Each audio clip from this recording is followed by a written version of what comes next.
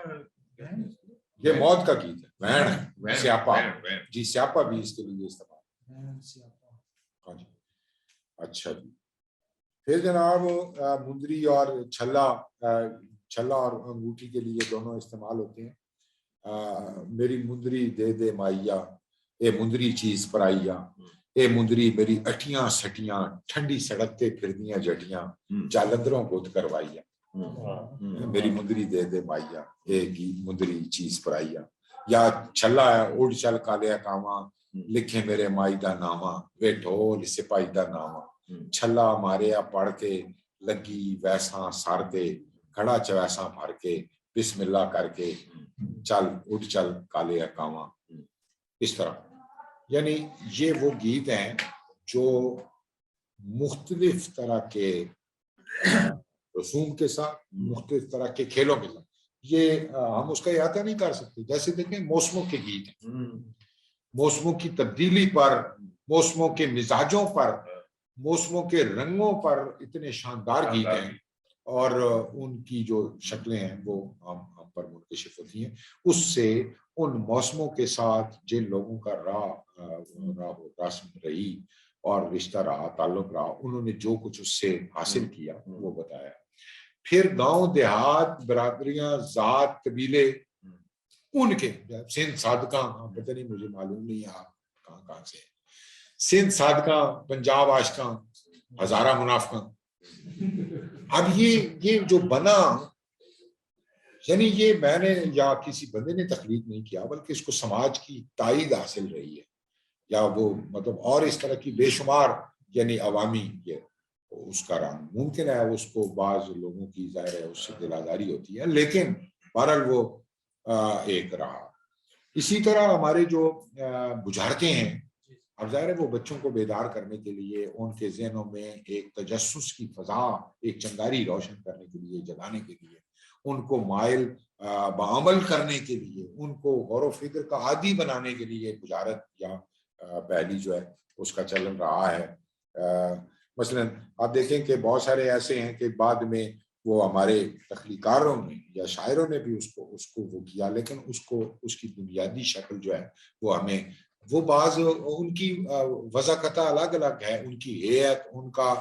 کوئی ایک مصرے میں مکمل ہو جاتی ہے، کوئی ایک نثری جملے کی صورت رکھتی ہے، کوئی زیادہ اس پر مصروں پر پھیل جاتی ہے. مثلا چار تھم ہلدے آون، دو پکھے چلدے آون، دو دیوے بلدے آون، اگے سپ لیٹدا آوے، لوگ تماشا دیکھتا. تو ہاتھی کے لیے یہ کہاوت، یہ پہلی بجھارت. آپ ظاہر ہے وہ بچہ غور و فکر کرے گا کون سی ایسی چیز ہے جس کے چار تھم ہیں پورے، پھر دو دیوے اور دو پکھے اور آگے سپ لیٹتا ہوئے. اچھا دیکھیں بالکل، دو غاراں دے دو رکھ والے، دوویں لمے دوویں کالے. فاروق صاحب تو محروم ہے اس سے، یہ مونچھیں، دو غاراں دے دو رکھ والے، دوویں لمے دوویں کالے. اچھا اب نکی جئی کڑی پراندہ پا ٹری، سوئی دھاگے کے لیے نکی جئی کڑی پراندہ پا ٹری. اچھا بعض ایسے ہیں بالکل ایسے یعنی نثری بھی ہیں، ان پر نظم کا گمان، تو جول میں آیا سایہ، آپ کے ساتھ ساتھ سفر کرتے تم جاتے رہو اور وہ جاتا رہے گا ساتھ ساتھ. یعنی یہ اب اس میں دو تین باتیں، ایک تو یہ کہ ارد گرد کا جو کلچر ہے، ایک تو اس سے مانوس کرنا بچوں کو. یہ عام طور پر چھوٹے بچوں کے لیے ہے کہ جیسے ہی وہ کوئی غور و فکر کی منزل میں داخل ہو رہے ہوتے ہیں، سیکھ رہے ہوتے ہیں، اپنے لرننگ پروسیس میں ہیں، تو ان کو بعض ایسی چیزیں جو تصوراتی ہیں، یعنی اچھی ٹکی تے کنال اس تے چھمکا چھمکا وال، اب یہ سورج کے لیے بجھارت ہے. اب بچے کو تاکہ وہ ایک تو اپنا جغرافیہ، اپنا وسیب، اپنا رہتل اور ایک وہ جو تصورات میں چیزیں ہیں، کچھ چیزیں جو آسمانی ہیں، دور کی ہیں، یعنی ان سے متعارف کرانے کے لیے، ان کے ساتھ جوڑنے کے لیے یہ اس طرح سے یعنی یہ گھڑی گئی ہیں، اور یقیناً ان کے اندر وہ رنگ موجود ہے۔ اچھا، بجارت کے علاوہ بھی بہت ساری یہ جو اخوان ہیں ہمارے، جن کو ہم ضرب الامثال کہتے ہیں، سینگ کہتے ہیں، اقوال کہتے ہیں، یہ بہت دانش کا خزینہ ہے۔ یعنی ان میں نچوڑ ہے لوگوں کی زندگیوں کا اور ان کے اعمال و افعال کا حاصل آپ کہہ لیں تو وہ ایک کلیے کی شکل میں وہ ڈھل کر ہمارے سامنے آتا ہے۔ اور پھر یہ ہماری عورتیں خاص طور پر جب گفتگو کر رہی ہوتی ہیں تو ان کی گفتگو میں وہ ضرب الامثال جیسے اور کوٹیشن اس کے اندر ایک نگینے کی طرح اس گفتگو کو اور زیادہ بامانی کر دیتا ہے، اس کو اور زیادہ خوبصورت بنا دیتا ہے۔ تو اس طرح کی بہت ساری یعنی وہ صورتیں۔ اچھا، یہ جو ضرب الامثال ہیں یہ منظوم بھی ہیں، منثور بھی ہیں، اور ملی جلی شکلوں میں بھی ہیں۔ اسی طرح ہماری جو کہانیاں ہیں اس کی مختلف شکلیں ہیں، اس میں کوئی قصے ہیں، کوئی طویل داستانیں ہیں، کوئی رومان سے جڑی ہوئی کہانیاں، چھوٹے کچھ اخلاقی قصے بہت ہیں، اور انسانوں کے مختلف رویے اس میں ڈسکس ہوئے ہیں اور اس کو پوری۔ اچھا، یہ پرانے جو کہانی یا قصہ کہنے والے لوگ تھے، قصہ خان جن کو کہا جاتا تھا، اور مختلف علاقوں میں قصہ خانی ایک باقاعدہ فن کے طور پر وہ رہی ہے۔ وہ لوگ باقاعدہ کسی مجلس آرا ہوتے اور باقاعدہ گھڑے کی تھاپ پر یا پرات کو بجا کر یا مختلف اپنے جو لوکل ساز ہوتے تھے ان کو بجا کر وہ کہانی پیش کرتے تھے۔ ان کے وہ کہانی پڑھنے کا سٹائل بھی اپنی مخصوص ایک طرز تھی اس کی۔ اس میں کہیں ٹکڑا، کوئی ابتدا میں ایک تو آغاز وہ کرتے کوئی شاعری سے، اچھا وہ لمبا چوڑا کوئی وہ واقعہ بیان کرتے، اس کے بعد پھر وہ اپنی کہانی کی طرف آتے، اور پھر کہانی میں درمیان میں کہیں کہیں جذبات کو برانگیز کرنے کے لیے، جذبات کو ابھارنے کے لیے کوئی منظوم ٹکڑا اس میں شامل کیا جاتا ہے جو اس کہانی کے مجموعی تاثر کو اور زیادہ آگے بڑھاتا، اس کے پلاٹ کو اور زیادہ ایک دوسرے کے ساتھ مستحکم کرتا، مضبوط کرتا۔ تو وہ لوگ بھی اب ظاہر ہے خال خال رہ گئے ہیں، یا اکا دکا کہیں صورتیں ان کی ہمیں دکھائی دیتی ہیں، وہ نہیں رہا۔ تو ان سے اگر آپ کہانی سنیں، اس میں ایک متوازی تاریخ ہمارے سفر کر رہی ہے۔ یعنی بہت سارے نادر شاہ پر میں نے کئی لوگوں سے ایسے کہانیاں سنی، یا احمد شاہ ابدالی کے حملوں پر، یا اس سے بھی قدیم یہاں آرین کے آنے سے جڑی ہوئی بہت ساری جو کہانیاں۔ ہمارے ایک پنجابی کے اسکالر ہیں ڈاکٹر سعید بھٹا، انہوں نے جھنگ کے علاقے سے بہت ساری ایسی کمال کہانیاں اس کے نام سے وہ کتابیں چھاپی ہیں انہوں نے۔ ان میں کمال نام کا ایک آدمی جو قصہ گو ہے، وہ کہانیاں بیان کرتا چلا جاتا ہے اور یہ اس کو ریکارڈ کرتے ہیں۔ اب اس کے دو تین فائدے ہیں۔ ایک تو یہ کہ ایک متوازی تاریخ ہماری مرتب ہوتی ہے کہ لوگوں نے اس کو عوامی طور پر کیسے دیکھا۔ وہ تاریخیں جو یہاں لکھی گئی وہ تو بادشاہوں کے اثرات اس پر غالب رہے ہیں، یا خوف فساد خلق سے بہت ساری باتیں ناگفتہ رہ گئی ہیں۔ تو وہ جو عوام کا ادارہ ہے وہ تو بے ساختہ ہے، اور اس کے اندر تو کوئی لگی لپٹی نہیں ہے، وہ تو بالکل ایسے۔ تو وہ ان داستانوں میں پھر وہ لفظیات کا ایک سیلب ایک رہا جو 5 صدیاں پہلے وہ لفظ مروج تھا، اور پھر آہستہ آہستہ وہ سفر کرتا ہوا آتا ہے اپنی شکل صورت بدلاتے ہوئے، وہ کہانیوں میں جب ڈھلے گا پھر اس میں جذب و احساس کی دنیا، مختلف ادوار کے رنگ اس میں وہ ڈھلتے چلے جاتے ہیں۔ تو اس طرح وہ کہانیاں ہمارے بہت سارے لکھنے والوں نے ان کہانیوں کو یعنی ڈھالا ہے، تراجم بھی ان کے کی ہیں۔ شفیع عقیل ہمارا ایک معروف آدمی ہے جس نے بہت ساری لوک داستانوں کو، احمد غزالی نے جھنگ کے علاقے کی کہانیوں کو وہ متشکل کیا اردو ترجمے کے ساتھ۔ اسی طرح کچھ مستشرقین نے بھی کہانیاں ہماری رومن میں درج کی، اور پھر اس پر انگریزی اس کا ملخص یا خلاصہ وہ بیان کیا۔ تو گزارش کرنے کا مقصد یہ ہے کہ وہ بھی ہمارے اس تہذیب کے اور کلچر کے ان تمام رنگوں کی عکاس ہیں، وہ عوام کا سرمایہ جو صدیوں سفر میں رہا اور یوں آگے بڑھتا چلا گیا۔ اب یہ کہ اس کی مستقل قیمت کیا ہے، لوک ادب کی کوئی مستقل قدر کے طور پر ہم اس کا تعین ہم کرنا چاہیں۔ دیکھیں بات یہ ہے کہ انسان جو کچھ بھی اس کے پاس یہ سرمایہ ہے وہ اس کے لیے نافع تو یقیناً ہے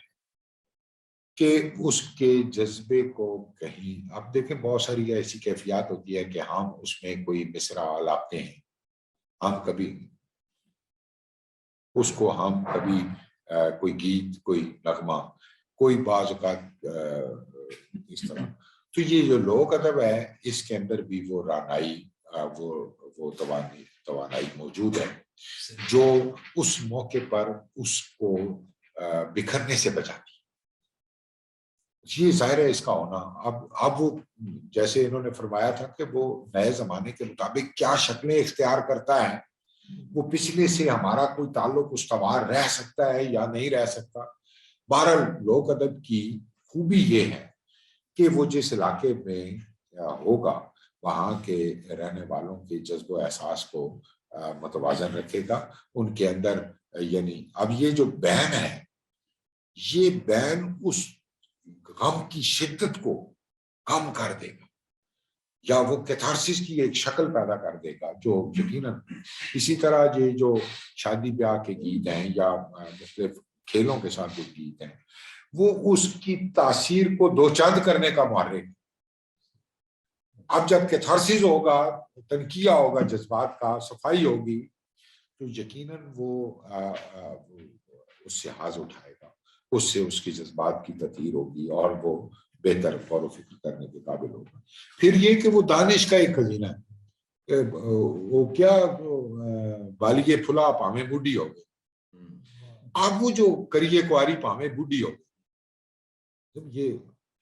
یہ کوئی دانش کا وہ ایک ٹکڑا ہے اور لوگوں نے آزمایا اس کو، اور پھر آزمانے کے بعد یا وہ کہتے ہیں کہ راستہ اگر بہت دور کا بھی ہو لیکن سیدھا ہو تو اس کو اختیار کرنا چاہیے، چاہے وہ لمبا کیوں نہ ہو، شارٹ کٹ کے چکر میں نہیں پڑنا چاہیے. آپ دیکھیں نا ہماری مجموعی طور پر یہ جو تربیت نہیں ہو رہی یا ہمارے مسائل بڑھ رہے ہیں اس میں یہ ہے کہ ہمارا اعتقاد ان سے اٹھتا چلا جاتا ہے اور ہم ان چیزوں کی وہ کر. تو میں یہ سمجھتا ہوں کہ لوک ادب کو جمع کرنے کا، لوک ادب پر غور و فکر کرنے کا، لوک ادب کے ساتھ اپنا رشتہ استوار کرنے کا یہ بھی ایک پہلو ہے کہ اس سے ہمارے بہت سارے معاملات میں ایک تربیت کا وہ رنگ ہے وہ شامل ہو جاتا ہے.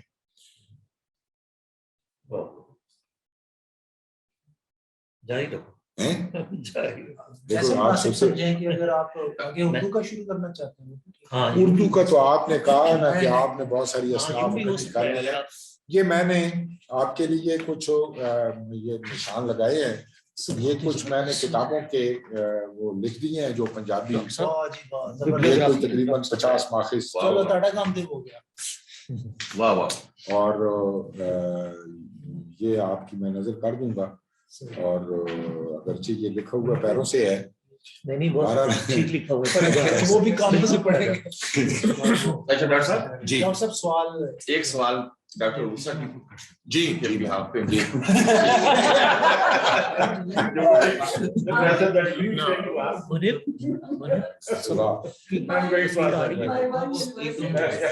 اس میں نثری کے حوالے سے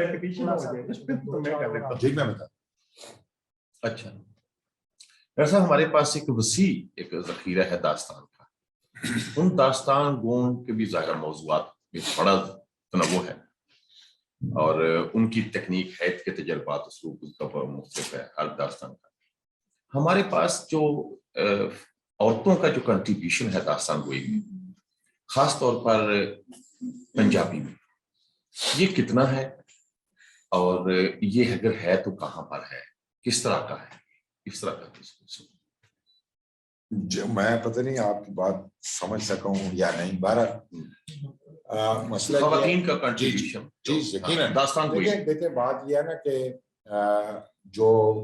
سماج میں اس کی حیثیت ہے کہ وہ ہمارے گیتوں کا موضوع بھی ہے، وہ ہماری لوریوں کی وہ بھی ہے، ٹھیک ہے نا، قاری بھی ہے اور اس کو پیش کرنے والی بھی ہے. اس کے ساتھ جڑا ہوا ہے ہمارے گھر کا پورا نظام، اس کے ساتھ جڑا ہوا ہے، اس کے ساتھ ہماری پوری تہذیب جڑی ہوئی ہے، ہمارا سماج جڑا ہوا ہے. اور جیسے کہا جاتا ہے کہ ایک تو اس کا حافظہ اچھا ہے، عورت کا حافظہ مرد کی نسبت زیادہ اچھا ہے، اور وہ زبان و بیان کے معاملے میں بالخصوص اس کو ایک تفوق حاصل ہے۔ اور اس کے ابھی دیکھیں پرانے زمانوں میں بھی یہ رواج رہا ہے کہ اپنے بچوں کو تعلیم و تربیت کے لیے یا اس کی ابتدائی کفالت کے لیے ان کو گاؤں میں بھیج دیا جاتا تھا تاکہ وہ زبان پیور زبان یا خالص زبان وہ وہاں سے سیکھ سکے، اور ظاہر ہے وہ عورتیں اس کی جو وہ کر رہی ہوتی تھی، خدمت کر رہی ہوتی تھی، اس کو بڑھا رہی ہوتی۔ اب بھی یعنی بڑی بوڑھیوں کی گفتگو میں مردوں کی نسبت مکالمہ اگر آپ ان سے کریں تو آپ کو معلوم ہوگا کہ محاورے کا استعمال، ضرب المثل کی صورت، یہ جو دانش کا جو رنگ ہے وہ اس میں زیادہ ہے۔ تو بہت ساری داستانیں، خاص طور پر آپ دیکھیں نا، کبھی کسی نے یہ نہیں کہا کہ نانے نے کوئی کہانی سنائی تھی، نانی کا ہی ذکر ہوتا ہے، دادی کا ہی ذکر ہوتا ہے، دادا کا نہیں، ٹھیک ہے۔ نانیوں دادیوں کا ذکر اس لیے کیا جاتا ہے کہ وہ بچے کی ابتدائی اس کے ساتھ ہے۔ جب بچہ جوان ہوتا ہے، جب بچہ کڑیل ہوتا ہے، معاشرے میں کاموں کے لیے آمادہ جب اس کو کیا جاتا ہے، پھر باپ کے ساتھ اس کا مکالمہ، دادے کے ساتھ، بھائیوں کے ساتھ اس کا وہ سلسلہ شروع ہوتا ہے۔ پہلے چونکہ اس کا ابتدائی منظرنامہ ماں کے ساتھ جڑا ہوا ہے زیادہ، تو اس لیے ماں زیادہ وہاں ایکٹیو ہے، اور عورت کا کردار وہاں بہت زیادہ ہے۔ اور وہ کہانیاں جو اخلاقی ہیں، وہ کہانیاں جو پرانے زمانے کے مسائل، معاملات ہیں، اور دیکھیں اس کا ایک کوئی نہ کوئی مقصدیت لازمی ہے، اس کے ساتھ کوئی نہ کوئی مقصدیت ہے۔ مثلا وہ اگر ایک چاند بادشاہ کی کہانی ہے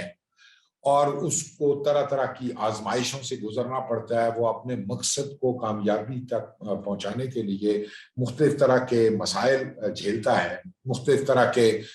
وہ سوالوں سے گزرتا ہے،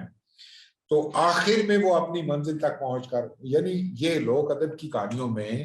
یعنی حزنیہ رنگ نہیں ہے،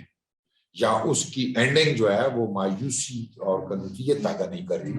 بلکہ اس کے اندر ایک رجائی اور ایک امید اور ایک وہ ہے۔ تو وہ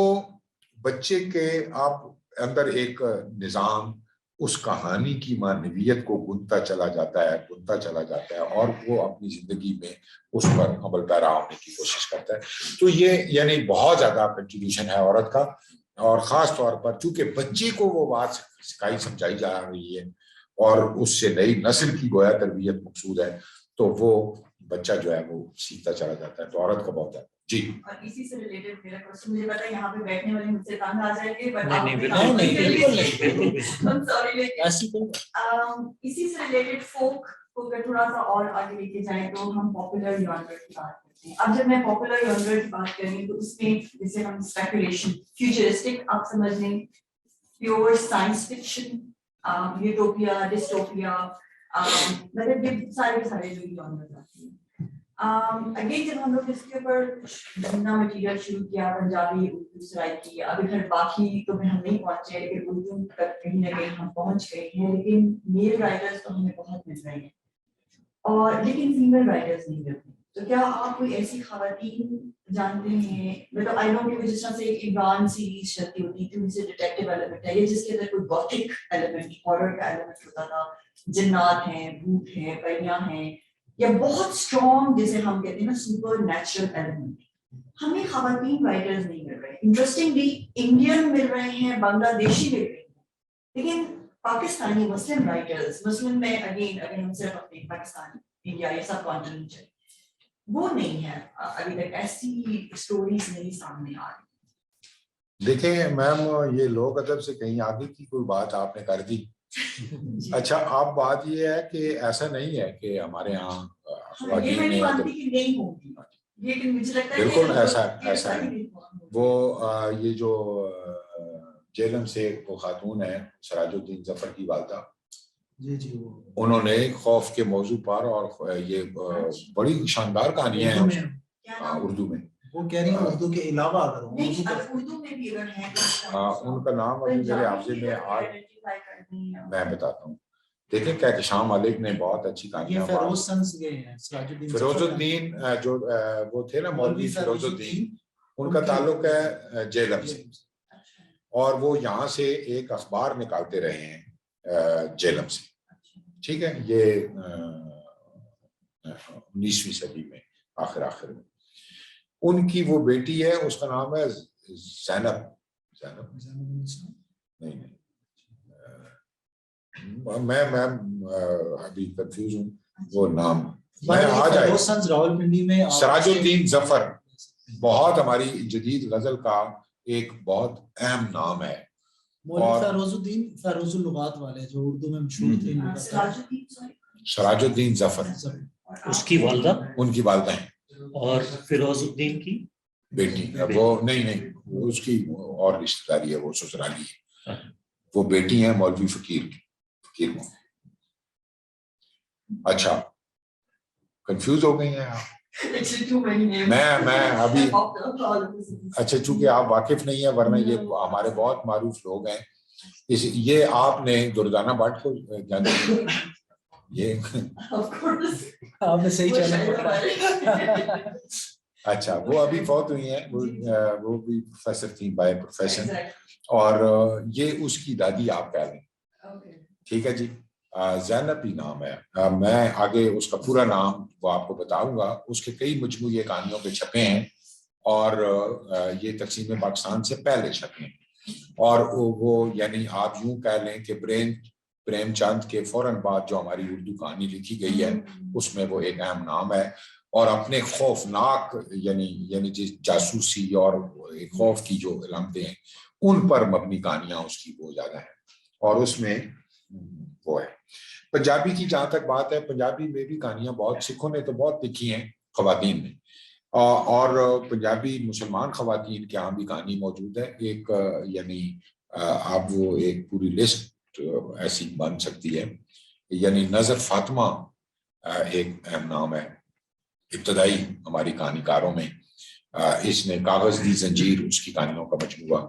کاغذ دی زنجیر. اور کہکشان ملک ہیں, پروین ملک ہیں, ان کے ہاں لوگ رنگ جو ہے موجود ہے نا. اب مثلاً پروین ملک کو پنجابی بورڈ کی اس وقت سیکرٹری ہیں, اور انہوں نے یہ چھچی علاقہ جو ہمارا چھچ کا علاقہ ہے, اٹک کا علاقہ ہے, اس کے مخصوص بولی میں بھی کہانیاں لکھی ہیں. اور وہ کہانیوں میں نا لوک ادب کا رنگ بہت ضرور گوندا ہوا ہوتا ہے کہ کہیں بولی آ رہی ہے, کہیں مائیا آ رہا ہے, کہیں ٹپا آ رہا ہے, کہیں مطلب اس طرح سے. تو ان کی کہانیوں میں پھر ایک ہماری خاتون رائٹر بہت نامی گرامی, وہ افضل توصیف, ان کے ناول بھی ہیں, ان کی کہانیاں بھی ہیں, اور انہوں نے کچھ لوک ادب پر بھی کام کیا اور اکٹھا کیا.